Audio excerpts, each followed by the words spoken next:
Animation fans are the greatest They are. fans in the world, and they're and very just true blue and always willing to help and pitch in. So it looks like that's They're the only reason I'm still on social media. It's like the most positive force, and that like I would have been gone a long time ago if they weren't there. If I'm not good at it, I did stand up for years. I made a living for years as a stand up. I've got rhinoceros skin. You can't hurt my feelings. So I've done third show Friday night at a biker bar and whatever. So it's like it's okay. I bombed gloriously. Exactly. Yeah, there's no way. Like I always say, like the worst job you have doing voiceover is still better than the best job you ever had doing a job you didn't like. Questions for Tom. Talk to us about Patchy the Pirate, please.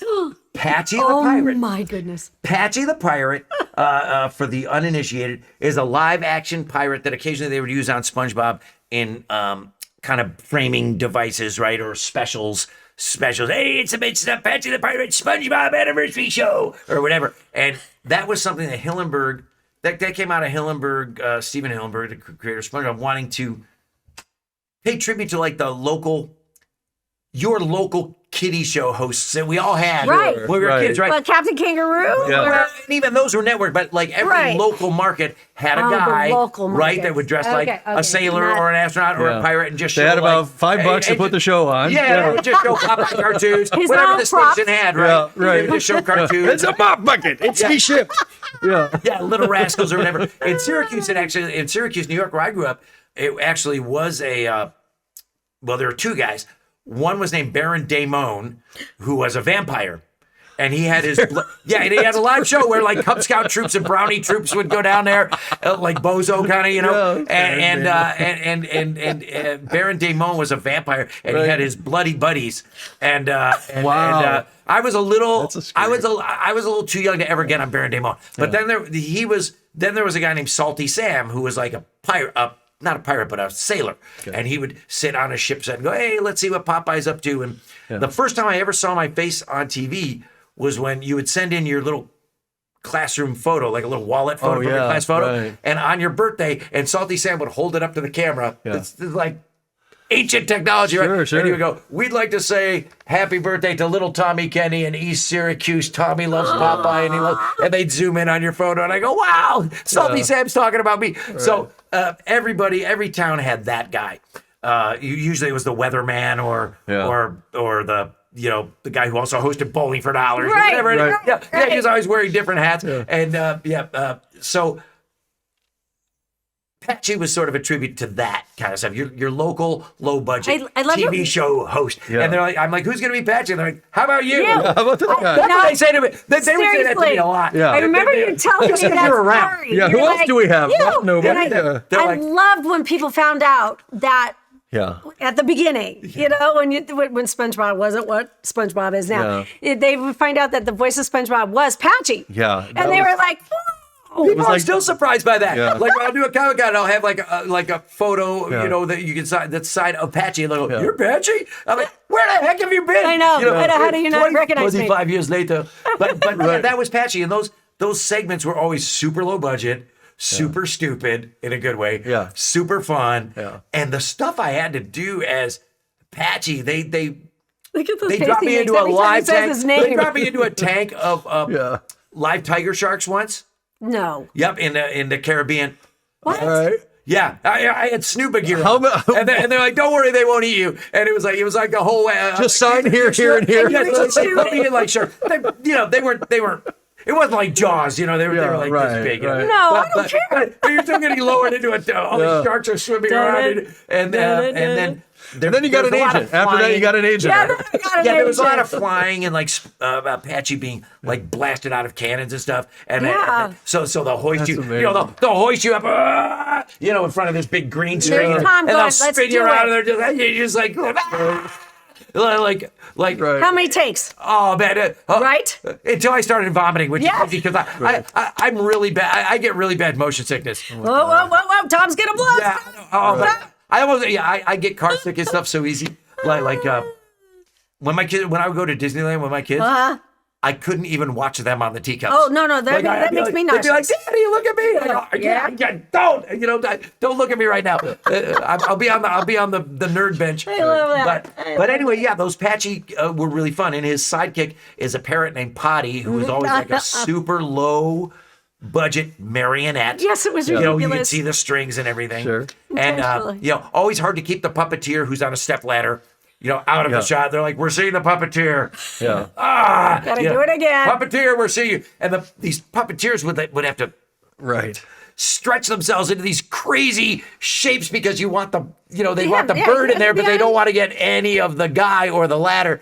And they're swooping this thing around. But Patchy was a blast. I wish they'd do more. Well, it was like was I part of a wanna great be American. zipped around so I They are fun. They are fun to do. Well, it's a great part of a great American heritage of this kind of stuff. It's like, Exactly right, Joe. And I Yeah. was like, wow, it's kind of like a tribute to low budget Right. kid show host, which is a genre that I love. Yeah. And it doesn't look like me, which is why some people don't know it's me because there's that eye patch. Yeah, there's the beard, that there's the blows black me dot away that tooth, they don't know it's you. And Well, of course, if they didn't know it's SpongeBob at the inception of Right. your popularity I gotta say, wasn't as Hillenburg- huge as it is now.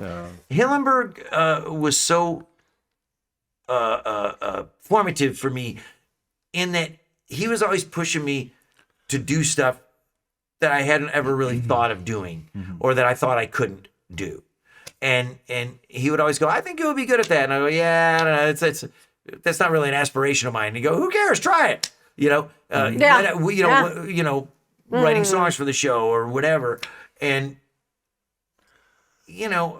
he was always right. I'm so grateful for that to him. He's like, keep going. Yeah. He's like, hey, write some songs for the show. And I was like, I don't know. Have you seen the people who write songs? And he would go, come on. And then, so because of him, I've had so many adventures, in life, like Best Day Ever wound up in the SpongeBob Broadway musical. Right. And now you're right. It just goes. colleges and high schools and middle schools and grammar schools are putting on that play all the time. That's and singing amazing. Best Day Ever. And I'm like, wow, Yeah. which I wrote 20 with my friend Andy Paley. And wait till you hear his band perform it. It's Wow, an anthem. Hillenburg was right, and he's he was always like, you should try that, or we need somebody to do that. Can you do it? And I go, I don't think I'd be good at that. And he go, I think you will be, but so what if you're not?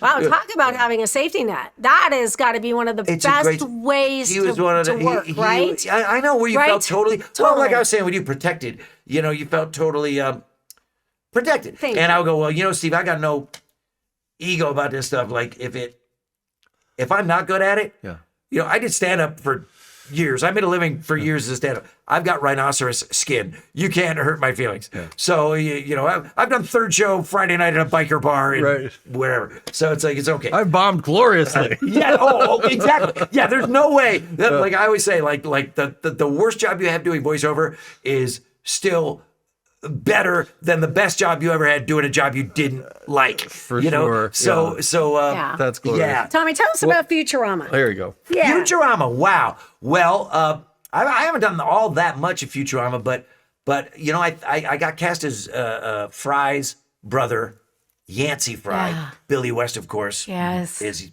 Fry. I was just hanging with him at a Comic-Con in South Texas I hadn't hung with him in a long time. Oh, me either. And this was just a couple weeks ago. And he was hilarious as ever. And I'm like, we had a layover on our way home in the airport in Texas, in Dallas, I think. And I was like, hey, Billy, can we, we're going to go get something to eat, during the layover. He's like, nah, that's okay. I'm going to fight with blankety blanks on Twitter. And he is I notorious. go, do you like that? He does. That's my worst nightmare. Guy that's not on any social media because I don't like fighting with trolls. Yes. And Billy's like, yeah, I love it. No, he does. He's always spoiling for the fight. I go, wow, like he gets juice. Right. It would steal my strength. It gives him more strength. Yeah. Anyway, I think because him and I, our natural speaking voices are kind of in the same timbre a little bit. Yeah. Yeah, I never thought about that. They Good I for got brothers, cast as his yeah. brother, and they kind of should sound kind of the same. But yeah, and they were nice enough to. They have like robot fighting, the Robot Fighting League, Ultimate Robot Fighting League, or something. and there's a guy named Abner Double Deal that's just kind of this, kind of like the Vince McMahon of robot fighting, you know. Yeah, and nice. so they have me do that. But yeah, I do Futurama once in a blue moon. But that's one of those shows, like The Simpsons, I guess.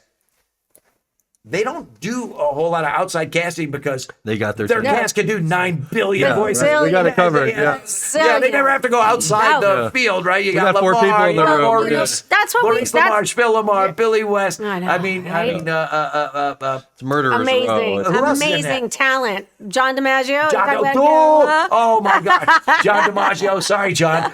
Senior moment. No, there's so many great people, but what was I going to say? Adventure Time. You were on that as well. You came in and out Yeah. the Sea King, and I was the Ice King. Ice King, Simon, not Sea King. Sorry, and then they'd throw you other again with John parts too. DiMaggio. And John DiMaggio. Yeah. Yeah, Ice King. You know, that was another one where, I where I love think that. Adventure Time was, a younger generation Yes. than those early Cartoon Network guys we were talking Yep. about. But I think that was his Pendleton Ward. That I think Adventure Time was kind of his thesis. It was. I think animated it was short as well. And I did it. I did that. One of his at Nickelodeon. They Exactly. and then it got picked up by Cartoon Network instead of Nickelodeon. Well, Nickelodeon let it lapse, Yeah, right? they did. Like they had Yeah. it for a certain amount of time. They didn't do anything with it. Right.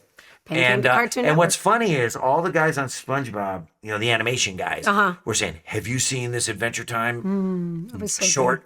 It's great. It's the greatest thing. It's so good. You got to see it." And then I did track it down through one of them. But I just wanted to see it. I didn't think I'd ever be on it, or didn't even know it'd ever be picked up.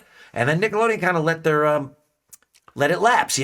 So he was free to shop it around Yeah, he elsewhere. did. Cartoon Network picked it up, and it heartbeat. did very, The rest is history. very well for them. But originally, the Ice King was John Cassier, Yes. right? The Crypt Keeper. The Crypt Keeper. A great guy. I see him at conventions every so often, and for some reason they wanted something different. So I auditioned for that so many times, like that was one of those ones where you go in and they go, "We kind of like it. Come back in on Right. Tuesday," and they go, "Not bad. Can you come back in on Thursday?" And it just kind of Do you went like on. driving? I'm like, yeah. It's like, is there something wrong? Tell me what you don't like that I'm doing, and they're like, "No, it's good." Yeah, it's kind of like, We just like coming in. yeah, no, I was like, I so wanted to solve the puzzle, Right, And what I was right. starting to say earlier about our IMDb's is that you tell aspiring voice actors, every job on your IMDb represents at least one audition.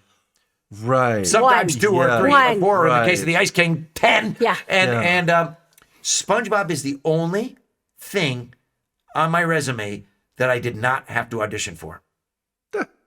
Hillenberg just gave it to me. Said, hey, you're the guy. Remember about I did not. Yep. Did he write it with you in mind? Do you think he knew? He said he kind of did. He wanted what he's you like, had. He's like, Yeah. well, he said this guy's hyperactive. He gives 110% at his not job. He's super positive, and he's like, you kind of are this guy. Yeah. And I go, okay, fine. He works for me. He's like, yeah, you're the guy.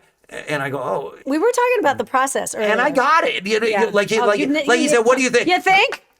We were I worried didn't- that maybe, He you showed didn't me get the him. drawing and explained who.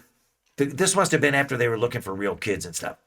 He said, this guy, he's half a boy, half a man. He's got 1 foot in the adult world. He works at a job and stuff like that.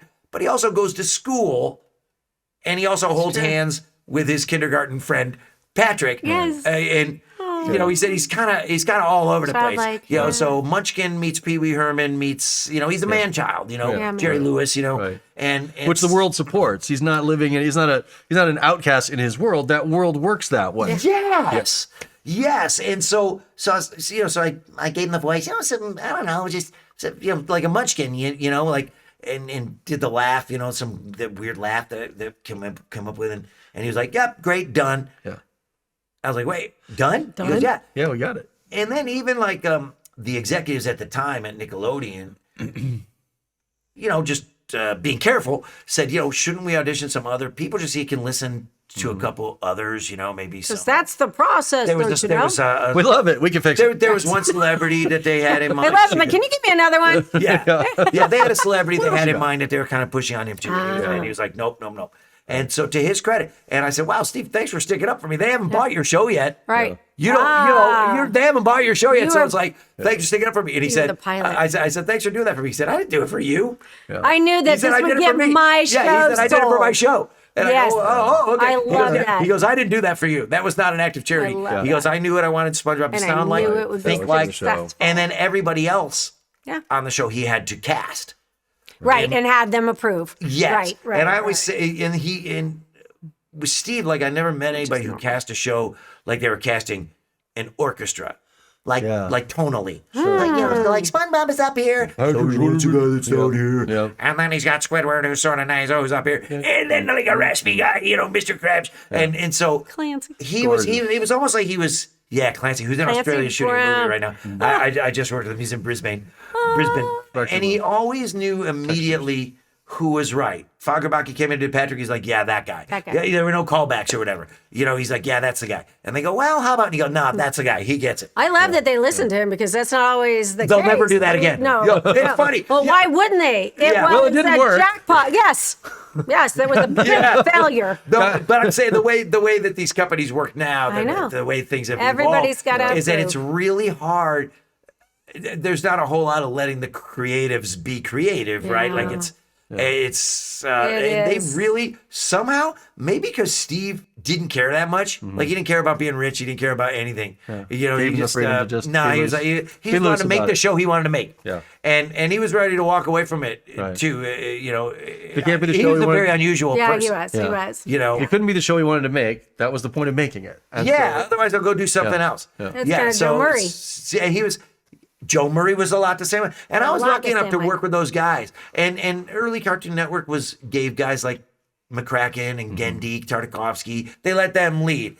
It was the head of Hanna-Barbera at that point in time who said, no, I want these creatives to run their shows. It was huge, and no one was doing it. And there's so many moving parts to running a show. And you're asking these 20, early 20-somethings to basically run a giant freaking factory. Right. I couldn't do that now. I definitely, I mean, And people are understand- like, hey, you should create something, produce something. And by I'm the like, way, I'm a something bass that- player. By the way, come something in and play bass. full of moving parts that needs to be tracked and completely, filed and on a schedule and ganted out. Like it's the a waterfall massive, schedule, it's that a if you don't hit massive this, you don't hit enterprise. that, then we're messing. Which even thinking about me doing that, about me being that guy, Oh, yeah. gives me anxiety nightmares. yeah. So occasionally somebody will go, hey, However, you should, and I go, however, no. we had that. I had a moment earlier when I was giving you kudos and how you would always prepare. You would come Always. in with your stacks of storyboards.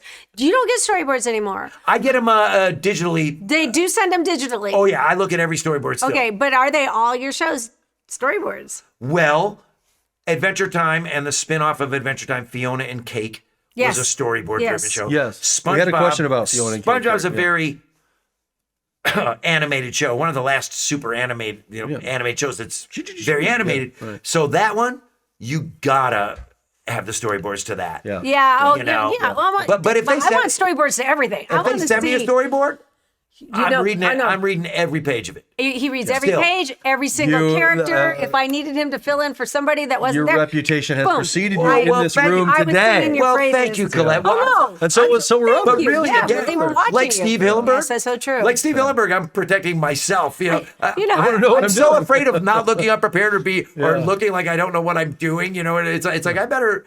They're sending you this stuff.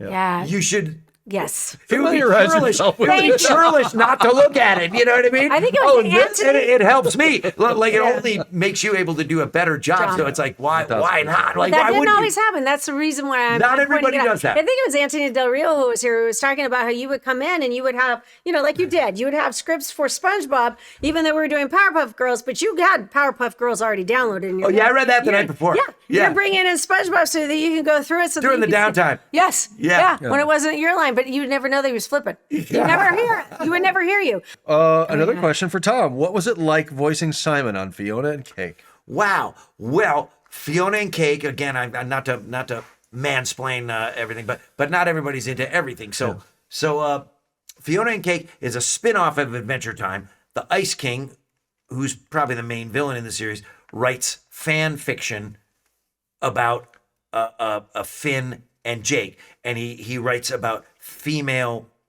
versions of Finn and Jake called Fiona and Cake. Hey! Wait, finish answering, and then we'll bring in. So long story short, because Yuri's in the house, it's Training order against 500 feet, 500 feet at all times. The judge said 500 feet.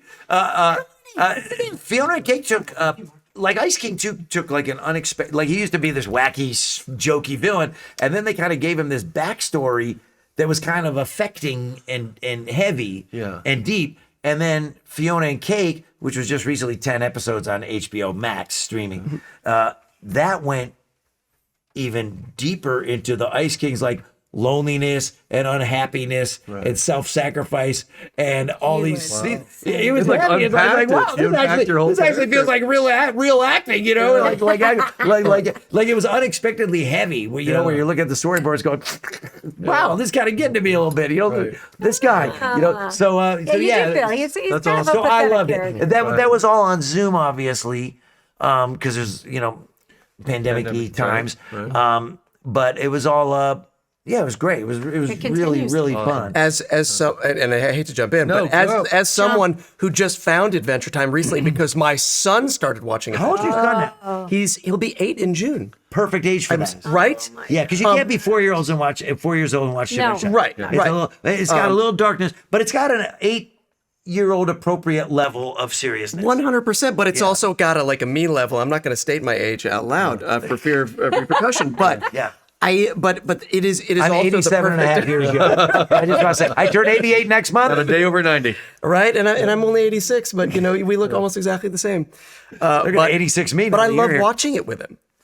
I love watching it. Oh, that's so cool. Yeah. We were talking about Let's set the room, right? We're in the Set the 7 room. o'clock hour, everybody. We've been joined by Yuri Lowenthal. Yes. I'm Joe. Sitka. Hey, Pleasure to Joe. meet you. Good to Joe meet you. Sitka, Thank you so much. Colette Sunderman, And Do you need me to get out of here? you're staying. No. I stay here. You're staying. Kick me out when you need to. We never get to hang out You don't anymore. get to This is. leave. I Yeah, only you don't get signed to up leave. because I heard I was. That hanging door's out. locked. It's like when I was doing stand-up. I'll just keep going till I see the red light and I go, that's about all for me, ladies and gentlemen. That's great. We got a whole lot more show. All we do is vamp. That's really all we do. Yeah. And I love it. Right. Yeah. And then So, we have to get I down to miss this. business. So now I don't miss have to get this. down to any business. Now it's all fun. So Yuri, thank you for coming. Oh, We're you're so so happy to have you here. Yeah, you too. We've been on the crazy group text. Yeah, I know. Together. I know. If I had known, I know. I know you Masters came of from a Universe. gig, so, I did. That's the only reason I'm dressed but like it's this. not like you don't dress like this normally. Let's be honest. I always try to dress a little nice. He does dress nice. I was talking about your green sweater.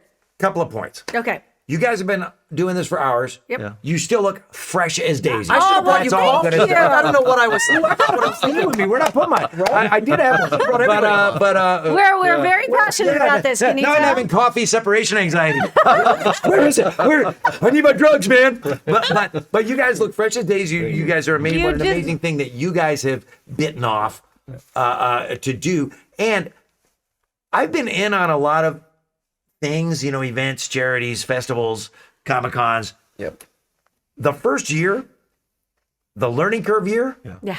is usually a disaster. a disaster. So the fact that this is not a disaster, It's not a disaster. you guys are killing it. We invited I those. I feel like you've been doing this a long time. I had visions of the Fire Fest on Tuesday night. Oh my I'm like, and so I went to, and so Right, Joe. our producer Mark said, go to Costco, get $1,000 of food, and just fill up a cart and show up. And they're like, that's how Firefest started. That's what And everybody was invited a bunch of hoping people to this for. island. Well, here, let Cream of the crop. me go back to the housekeeping just for a second. Yes. Yes. You said, 100 people at that, or 1,000 people at, $100, but you don't have to give $100. Like, no, without you can thank give, you, Yuri. No. Yeah, It does I'm not saying have to every be little bit every counts. 25. We have $25 donations. We have $50 donations. Yeah. We have a $10 donation. The animation fans are the greatest They are. fans in the world, and they're and very just true blue and always willing to help and pitch in. So it looks like that's They're the happening. only reason I'm still on social media. It's like the most positive force, and that I would have been gone a long time ago if they weren't there. So I got a question about the 24-hour thing. Yeah. So you're on for 24 hours. Right. People are donating to the that thing at the bottom of their screen. Yep. It's 10kheroes.com is the site. You can click the link there, and there's also a link in the chat. 10kheroes.com. 10kheroes.com. There might be people who will only hear about this after this 24 hours is over. Right. So we got to tell them what to do too, and tell people what to tell their friends who go, oh, I missed that. It's not too late to donate. No, it's not. It's not too late to donate. This campaign will continue. It's about the story. It's getting the story of this research and the story of who LLS is out there. So we're harnessing the animation community to amplify that story. Yes. We will continue. We will 10,000 continue. Heroes is... You're not going to get a 404. No. You know, no. Okay. Yeah, thanks, everybody. We're out. Hey, I have a request. Yeah. This guy, you may have heard him. Voiceover community does that Wolverine guy and a bazillion others. Steve Blumenfeld. Steve Blumenthal. Steve Bloom. There it is. I knew we'd get it together. Mr. Steve Bloom has just donated. Would SpongeBob like to thank him? Oh, yes. Hey, thanks, Steve. Thanks for sending all of that dinero all the way from Hawaii. Hawaii. Yes. I know I just spoke Italian and I was talking about Hawaii, but, I don't speak Hawaiian. So thanks so much. Appreciate you. And next time, Steve, you're going to join us. Oh, yeah. Right? Absolutely. Because we'll be doing this from Hawaii next time, right? I'm putting it out there. We all fly out to Hawaii to do this. Yes, Steve. Well, let's go. Did you hear that, guys? We're going to Hawaii. Next time. He's always inviting. I know. He probably hosts They're us always all. inviting everybody to their house. I know. Right. Amazing. Yep. We also have Brian Balance. Oh, So- Brian, Jedi Brian. What's up, Brian Balance? Yeah. I know that guy. Yeah. How do you And know he knows Brian a lot Balance? of us. Tell me. Brian has a podcast, an amazing podcast. It was how we originally met. He reached out to me, and I get a lot of those requests. Right, sure. And I can't do them all. But his pitch was so good, Compelling. and I Love and I it. listened to some of the stuff that he had done. Oh, cool. But here's the best part. We became best friends by doing the podcast. God, that's the podcast was so good that we literally became friends. I love and that. there it is. The Got it. energy. Thanks, Brian. He So always shows up. everybody, Brian yeah. always So, shows up. I'm really Yuri, glad Brian's not a woman. Yuri. Yeah. Or you'd be gone. Oh yeah, no, I it'd be I have friends like that, but my we wife goes. But my wife goes. I'm so glad your friend Dave isn't a female because I'd be gone. You guys are such a bromancers. Yeah, well, apparently Brian is saying, I adore you, Yuri. So I apparently. love that Brian romance. Are you going to thank him properly character? He's seen. Here's my dirty little secret is I'm not like a Tom Kenny. Most of my characters, if you go through, they so sound mostly normal. the same. No. But Victor and Valentino. But it's but that's true. That's true. Victor and Valentino. That's I mean, I love Victor Valentino. It's also the greatest heartbreak in the world. Brian, thank you so much. It's just me. I mean, you could say it's Peter Parker. Yeah. Because people are like, do your Peter Parker voice. I'm like, this is I'm always doing my Peter Parker voice. I am Peter Parker. And only when I put on the mask am I Spider-Man. Thank you, Brian. You always show up. Do you ever put on that I love costume? that. Thank you, No, guys. always. I mean, most of the time. You. I mean, for my love wife. that. No, I know. I see people at the Comic Cons with the Spider-Man costume. Oh yeah. You have to be pretty ripped to make Oh, that you work. do. Like, if I put on the Spider, they go, "Do you do cosplay? Would you cosplay as Spider-Man?" I'm like, I would look like pregnant Spider-Man. I would look like Spider-Man got knocked up on prom night. Spider-Man's an anaconda that ate a fucking capybara. People ask me that too, and I'm like, you don't want to see this in a Spider-Man costume. Cut! Come on! You did. No. You did the motion. Right? I did. But motion capture is. Then they feed it into a computer and it makes you look like Spider-Man. Okay. I also have really good stunt doubles, which is, I will always let people know that if Spider-Man is ever doing anything cool in the game, that's my stunt double. If ever he's awkward Peter Parker, that might be me. Critically Quick shout acclaimed. out. Hannah Martin, thank you for donating. She's asking for a shout out. Probably doesn't want it for me. Thank you. But Getting it from everybody. Thanks, Hannah Martin. Right? You're the best. Hannah, you're the best. Yes. So question good. for Oh my Tom. gosh. Yes? What was it like working on Foster's Home for Imaginary Friends? Oh, great show. And you know what's weird? I don't know anything about this movie, but I keep driving by billboards, and it's like, I think this is a cartoon that Craig McCracken created, Hollywood. Hello, Hollywood. Give me the president of show business on line one. I got a bone to pick with him. But it's it's like imaginary friends. I'm like, I was on this show. I'm going to say it was magical. Yeah. Foster's Home. Yeah, We Foster's had the Home was best Craig's time. follow-up to the Powerpuff Girls. It was. I mean, And it what was hit wonder that It guy was a pretty amazing. What a fluke. It was a pretty cool. It was an amazing concept, right? Like all these little kids' imaginary friends Right. have a rooming house that they live in, and every one is different, and.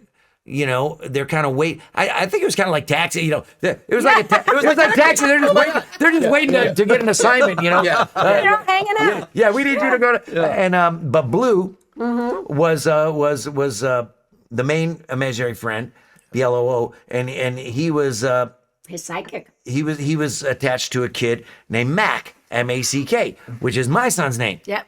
And Craig. My son was little. How many years ago? I want to say that while we were. I think everything was a few years ago, and then I go, that was 1988, Tom. But I'm the same way. yeah, so but it's a long time ago. He was, Well, Mac, my son Mac, who lives right around the corner from here, is 27 now, Right. and he was like a little kid, and McCracken just thought that name Mac was a So cool cool. name for a little kid. He goes, "That's a cool name for a little kid, Mac. What's it? What's it short for?" I go, "McKinley." And he's like, "The president that got assassinated." I'm like, "No, no." I'm like, McKinley Morganfield, Muddy Waters, the blues guy. His real name is McKinley Morganfield. I met him when I was 16 years old, and it changed my life. Yeah, I still have I snuck into a bar to see him. I misspelled life. That tracks. But yeah, that tracks. I'm gonna name my kid after you. Yeah, I said that to him. He's like, "You crazy?" I'm like, "I'm gonna name my firstborn child after you." And so he died in 88 maybe. I can't remember when Muddy passed away. But my son was born in 96. But I'm like, to my wife Jill, I'm like, I made a promise to a guy. Oh, I was in a bar. She's like, McKinney, I like it. I'm like, wait, what? You like it? Wow. Yeah. And that was the last time. I'm like, our you second ever kid, you was. can name it whatever you Jill want. did marry you. Okay, She knew what she was getting into. Exactly. Believe me, I say this to her a lot. But You knew what you were getting into. Yeah. Do any of us know what we're ever getting you're into? right. She knew. What, you thought I would change? Steve Bloom. I'm arrested development. Steve Bloom says, "Dang, I love you all." Mary sends her love. Okay, funny Miss story you guys about so much. I miss everybody so much. Jeez. This is the best, by the way. Mary. Also right? a gigantic talent. Yep. Oh my gosh, Yeah. Mary is my sister, basically, Yeah. because we look the same. Okay. And people will come up to me at weddings and start talking to me about Steve. That's great. Oh my God, that's And hilarious. you just play along? And I cannot be more honored to have somebody say that I look like Mary. I mean, it's like, Wow. are you serious? Yeah. You could have some fun with that. Yeah, I know. Yeah. I could have. You could just burst into I tears and go, could've. "Don't ask me It about was, Steve. it was Dante. He's dead to me. Don't look at me. After what that guy did." Why were you there with Let me? me tell you a thing about Steve. It was and Dante Bosco came up to me and started talking to me about Steve, and it was the best time I'm ever. And I was looking at him absolutely- like, I don't understand. I'm love it. trying to track you. I can tell you're a little buzzed. It's a great wedding. It's beautiful. I don't know where we're going with. I see Also, Dante all the time at shows. I'm going to absolutely give him hell of a Oh time. my God, I don't even know if That's he beautiful. remembers. That's beautiful. you and Mary also have that Dorian Gray thing where you look Yeah, exactly where- the yeah. same as you did the first day I worked Yeah, with but you. you haven't aged since the That's first day we met. That's Yeah. pretty weird. Miss Yeah, Mary it is is a kinda twin, weird. so I'm the triplet. Oh, there you go. The wow. lottery. Yeah, 'cause I met your sister. Yeah, have. you did. Yeah. Your sister Mary. Yeah, my sister Mary, Yeah, the other sister. the one that lives in Hawaii. Yeah. Right, I right. hate that girl. Yeah, Anyway, everybody should have a Hawaii sister. yes, they should. It's nice to have a relative in Hawaii.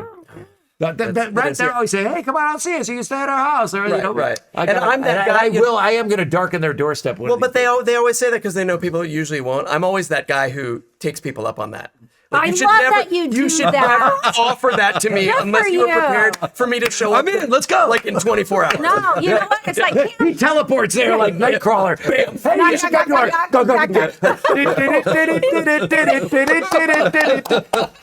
moving Do in. the Odd Couple theme. I'm moving in. Curb Your Enthusiasm thing. Like you have you're uncouth enough to take up on the empty gesture. Yeah. Oh yeah. Oh yeah. Yeah. Just to see what That's happens. my middle name. Yeah. So, you guys, talk about something that's very passionate. I know that you all, you're amazing at any role that either of you do, obviously. But, like when you go to these cons, why don't you explain that a little bit to us? What is that process? We haven't heard anybody really telling us. I've been rambling Really? for too long. I'm going to throw it. Yes. Oh. Was not at a convention, but we were working on a show and What show? and it was Rave Master. It was a little, it was a long time ago. It was my first. It was an anime, It was an right? anime thing. Dubbing. It was my first lead in an anime, and it was a dubbing That's thing. right. And I was so surprised that you were there. And I think my first thing that I said was, Tom, I just want to say that Shakes the Clown was was so formative for me, and like Binky is such an inspired performance. And I think you looked at me and you said, "Oh, I can already tell that you were much too young to have watched that movie." Yeah. Where were your parents? Where were your parents for that? That is an NSFW movie. Oh yeah, but it is still, I've watched it again recently, and I will stand by that performance in that character is, and I'm a big Shakes the Clown. That was 1992, written and directed and starring Bobcat Goldthwait. Yeah, who is a brilliant director. And he's a brilliant voiceover talent. Without a doubt. Gosh, I've had so much fun with him. Yeah, we had him in on Motu, didn't we? Yes, we did. Mothman or what? The moth. Yeah, he was the giant dragonfly whose name was. No, I thought he was a moth. Was he a moth? Yeah. Maybe he was a moth. He still does. He still does stand up, but he what he does a lot of now is directing stand up specials for other. That doesn't surprise me. Like right now, I think he's directing Pete Davidson's upcoming stand-up. Wow. So he he transcended. We've known each other. This oft-told story, but we met when we were six, and now we're 61. Yes. So, oh my gosh. And we still hang out. It's by far my longest lived friend. But Shakes the Clown was a sick little movie that Bob wrote and directed and put all his friends. The Citizen Kane of alcoholic clown movies is what. Gene Shalit. No, somebody. Who was that? Like it's one of the. Yeah, it was a film reviewer. Wow. Yeah. I can't remember who it was. Was it maybe it was. Yeah, I don't know who. I don't remember. Forget. Wait. Quick shout out to Giovanni. Yeah, Giovanni from Spider-Man. Oh, Giovanni, you made a donate. Hey, listen. With great power must also come great responsibility. We know that, right? But I prefer. With great power, that was it. Yeah, with great power must also come great responsibility. Not with great power comes great responsibility. Right. I've been misquoting that forever. Well, no. Both of them are said in the movies and the comics, but the first time it was said by Uncle Ben was with great power must also come great responsibility, which I think is much more important. Yes, it is. Because it doesn't just automatically come with the power. You have to dig that up. You have to find that to manage the power. They're not mutually exclusive. Exactly. And Giovanni, thank you for coming up with the responsibility to go with your power, because clearly you have the power and you're showing it now. And thank you for also being responsible with that power. And look at how you made that so amazing. What? Tip of the hat. Square Oh, should I say a surrounded. whip? A whip of the hat. of the hat. A whip of the hat. I was looking at a hat. I was thinking of Spider-Man. Come on. Man, and I overused that, comedy. but I have never done that one before. Whip of the hat. You could write that. Yep, that's good. Whip of the hat. The Yuri Lowenthal 20% story. thwip. That was- 20% thwip. Everything that's copywritten here, everything that happens here is actually Exactly. it's What happens in salami stays in salami. It's salami. a great bit. Until I named my autobiography A Whip of the Hat. Yeah. Yeah. So what were you asking about conventions? So conventions. Yeah. Conventions. Conventions. Here's the cool thing about conventions. Wait, before you go on, you know what? I would love to bring somebody else in here really quickly because she does tons of conventions also. Yes. And Who like is you're it? just, it's Erica Lindbeck. Oh, we love Erica. Yeah. And I was always an old person.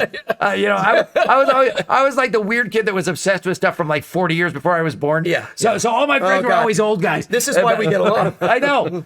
No worries. yeah, Erica's going to take a minute. She's got a couple things she's got to do All right, before so she we're goes gonna in. Anytime you can talk about Let's cons. do Let's that. talk cons. Let's Go. talk cons. The thing about cons with me is that when I was a kid, I was really into Star Trek and Doctor Who and comic books, and I would go to conventions.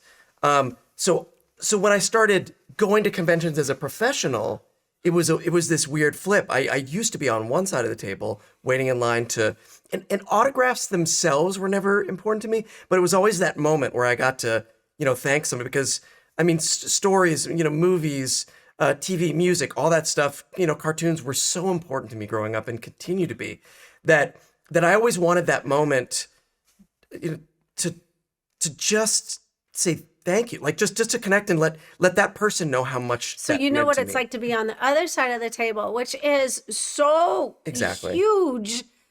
to receive the energy that you're getting by so many people. That's what I just think, you guys. I mean, that's a lot of we energy. have things that we feel that way about, you know. So it's So like, you It's not like I understand. don't understand where It's they're kind of coming cool from. to be. It's interesting, you know. Right. You have to. that, like, you have wow, to receive you know, I mean, and receive and receive. Yeah, because there's so much stuff that So I much. love, and I've been lucky enough to meet a lot of the purveyors of the things I've always loved, and go, wow, thanks for that. You know, that was really formative for me. You know what I mean? It's therapeutic too to say thank you. Yeah. Yeah, I think it is. But people receive it differently. Some people don't care. I'll be honest. Some people of don't the thank feel like yous? like when I would thank them. Okay. Some people I could tell they didn't they either weren't prepared to receive that or they didn't know how or they didn't care about that part of it. Which was always sad for me. Yeah. Or Maybe and I they never underestimated the impact that it had on people. Maybe. Like maybe they were underselling Yeah. that. You know what I mean? Like selling it short. Yeah, or just because there's a musician who I love and I read his stuff because he's written books and I listen to his music all the time, and he talks about receiving that. Like, he hates when people come up and tell him, because he feels that it's somebody trying to get a thank you out of him, and he's just tired of doing that. And I He wrote that? he wrote that. It's not Bob Dylan, is it? No, it's not. It's not Bob Dylan. But Now I gotta figure it. Now I gotta know no, who it is. no, I'm not going to say because Off the air. Because right, maybe off the air. But I just don't. I don't understand where that part. I mean, maybe it's just that he's not prepared to receive those thank yous, because I'll tell you what. He finds it awkward. He finds it awkward, or it's somehow a weight. And I will say, some people come up and are often very emotional, and you have to sort of be ready to Receive to that. receive that, Right, graciously. and not everybody is, and not No. everybody wants to, and I respect that. Oh, But I do remember. They want you to hear their story. Yeah. And it's very emotional. I can I mean, imagine. everybody wants to share. I will say that at the end of a day of, at the convention, meeting so many people and receiving those things, and even if they're just there to, say hi and, hey, I your really like autograph. this thing. I mean, by the end of the day, I'm exhausted. I can imagine. I'm exhausted. No, it's being on 24 or how long are they? How long are you on I mean, the floor? sometimes we're there from 10 a.m. to 7 p.m. I mean, That like, is it's a long day. yeah. And Yeah. we might get breaks here and there, but it's mostly. And I never want to, because I remember Yes. going to conventions. I remember the good experiences and the bad experiences. I never want to be a bad You experience. don't want to be somebody's disappointment. Yeah. Be like, man, we can't do Yeah, that. exactly. Yeah. Well, look, and if I'm you sure remember and what you that's can't, like. look, I have bad days too. I mean, you can't be on all the time for everyone. Sure. But I try, like, just because I remember what that's like. Yeah. And because I understand, like, I get it, because we love. Me too. We love what we there's love stuff so much. I love, and like I said, I've been lucky enough to meet a lot of the purveyors of that stuff. I love music, animation, TV, comics. Yeah. And I would say the amazing responses and experiences. I mean, the bad ones only stand out because there's so few of them. Sure. But, Thankfully, yes. There you go. Which is great. Yeah. Well, that's the thing that love nice to keeps hear. coming up as the theme throughout this day. Actually, Yeah. it really is. I mean, it's out of love. This movement is out of love. This Heartathon. event is out of love, and this community is out of love. Yeah. And Yeah. we love each other. We don't get together like this. This is part of the fun of putting this thing on. But also, when Colin and I talked about, gosh, what's valuable that we could do? It was, can we catch that love in a bottle? Can we bring people in on a conversation that just sort of shows? And you guys are like absolutely manifesting that right now. We just have that all day. It's like that, so true. So it's humanity and empathy, and like, if we can, whatever the dumb thing is that we do, if you can, like, if you can harness whatever that is to the purpose of alleviating suffering for kids, it's like, wow, is like the that's highest like a calling, win-win-win. And of course, Tara was talking about that this morning, is it possible to do? Yeah. And you guys are Well, making but it happen, and the that's what 10,000 the heroes work- are making it happen. That's what the work does too. That's what the cartoons do. That's what the shows do. Yeah. Then that's what we were talking about Tara this morning. Is that the elevated vibration of happiness and joy and laughter Yes. and Energy. the art and right. aesthetic that goes into a Well- well-made animation. It's It's funny. When we were playing this gig in downtown, on the streets of downtown Culver City today, a lady came up to me. I was just, we were about, it was this stage on the street, and she came up and said, "I just want you to know that you how did she? It was kind of heavy. She said, you have added to my daughter's happiness in a very profound way. Yeah. And I said, wow. I said, that's amazing. How old's your daughter? And she said, she's 19 going on 20. Yeah. And I said, wow, I have a daughter that same age. And I said, wow, happiness made her happy in a profound way. That's, thank you for that, you know? Yeah. And I go, do you want to take a picture? And she goes, no, I'm good. I just want to say that to you. I'm good. Oh my goodness. And I go, wow, well, tell your daughter I said, hey, you know, it's like, wow, how many people get to that just as a part of a day, you know what I mean? Where somebody goes, hey, that goofy thing you did made somebody I really care about smile. Happy. And thank you for that. Yeah. Come on. I mean, and it's like, what's not to like? Asking for anything. And conventions really allow us to hear those stories. I mean, because, you know, what we do, usually we're in a studio like this, we do it in a vacuum, and that's the end of it. Yeah. Like we may watch it, but we don't know how it affects people unless you go to a con. You know, conventions, and then you really get to hear those stories, and it's and every great. story's new. Like it's like blues. It's like a million variations on a fairly simple thing. But it's like, you know, my childhood was great. You were a part of it. My childhood was horrible. You were one of the good things in it. I watched this with a person who's no longer with me. And that's another one that happened today. A young lady came up and said,